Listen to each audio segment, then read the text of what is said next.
Ya, PT Pentavalent Tbk menggelar penawaran umum perdana saham dengan harga Rp149 per saham. Harga tersebut merupakan batas atas saat penawaran awal yang di kisaran 120 hingga Rp149 per saham. Nah, perusahaan milik Hermanto Tanoko yang merupakan orang terkaya di Indonesia pada peringkat ke-11 versi Real Time Billionaires List di Forbes ini melepas sebanyak 353,12 juta saham atau 20% dari total ditempatkan dan disetor setelah IPO, di mana nilai nominalnya Rp20 per saham. Distributor produk farmasi dan barang-barang konsumsi seperti kosmetik, personal care, toileters, dan household tersebut melalui aksi korporasi ini dan akan meraih dana segar Rp52,61 miliar. Bersama dengan IPO, perusahaan tersebut telah menyetujui rencana program Employee Stock Allocation atau ESA. Program ESA ini dialokasikan sebesar 0,09% dari jumlah saham yang ditawarkan dalam penawaran umum atau sebanyak 325.500 saham.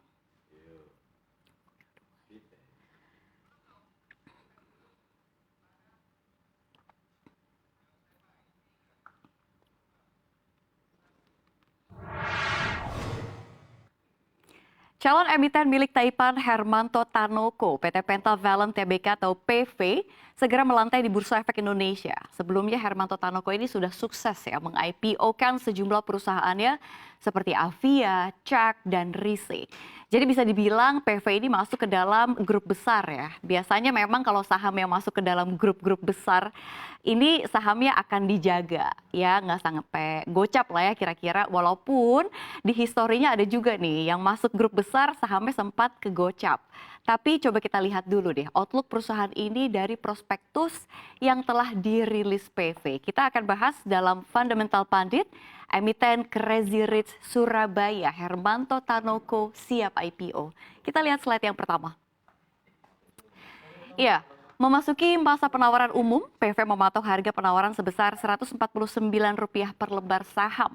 Ini merupakan harga tertinggi saat masa penawaran awal berlangsung, di mana pada tahap penawaran awal atau book building, harga penawaran PV berada di rentang Rp120 hingga Rp149 per sahamnya. PV ini menawarkan sebanyak 353,12 juta saham atau setara 20% dari total modal ditempatkan dan disetor setelah IPO dengan nilai nominal Rp20 setiap sahamnya.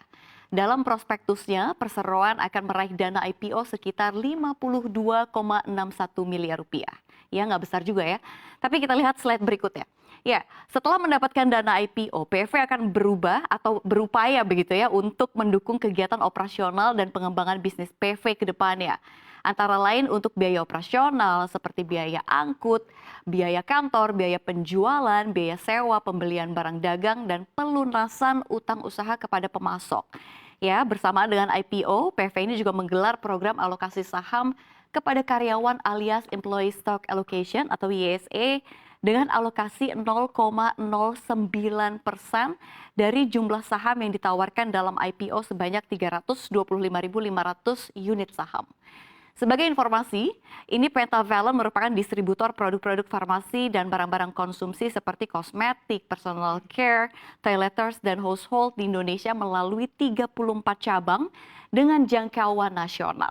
Ya, jadi PV ini sektornya cyclical consumer begitu ya, bisa dibilang ini sektornya ada farmasi karena dia jual obat-obatan dan juga perawatan kesehatan. Kita lihat slide berikutnya.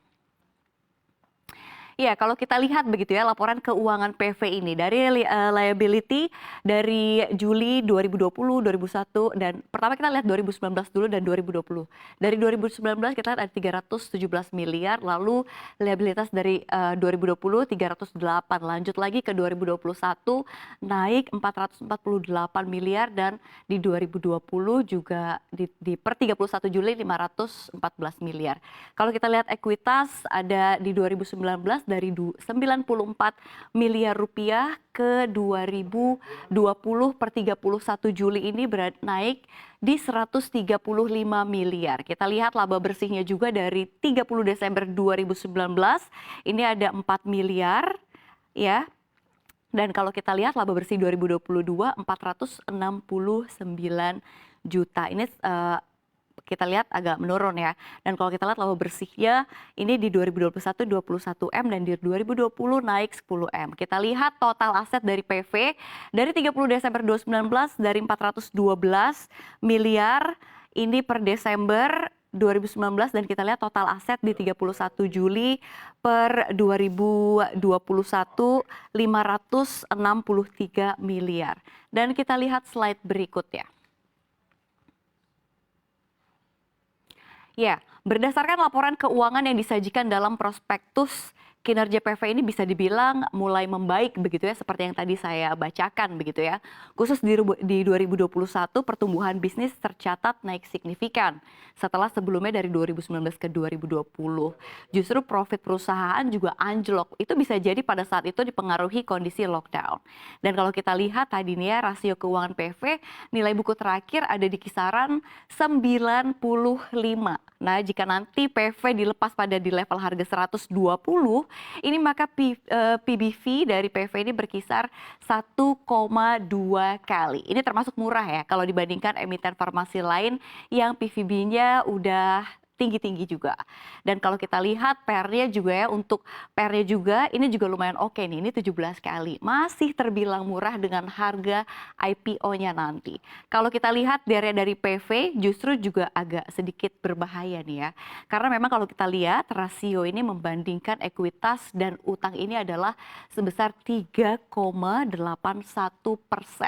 Menariknya dana hasil IPO PV nanti kalau kita lihat seperti yang tadi begitu ya, tidak ada sama sekali dialokasikan untuk mengurangi porsi hutangnya.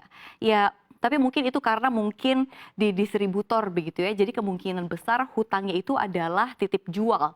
Jadi produsen ngasih titip jual ke PV, didistribusikan ke retail-retail seperti ke warung-warung atau ya pokoknya ke retail-retail lah ya.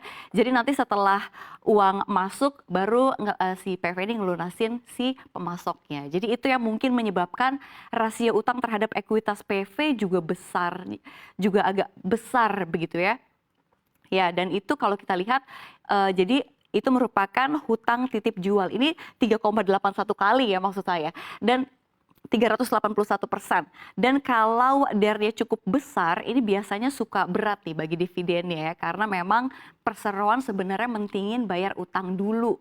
Jadi kalau kita lihat secara keseluruhan begitu ya, prospektusnya PV secara keseluruhan PV boleh nih ya menjadi dipertimbangkan begitu ya untuk dikoleksi untuk pelaku pasar. Tapi tentu saja semua ini disclaimer on, segala bentuk investasi sebuah keputusan ada di tangan Anda.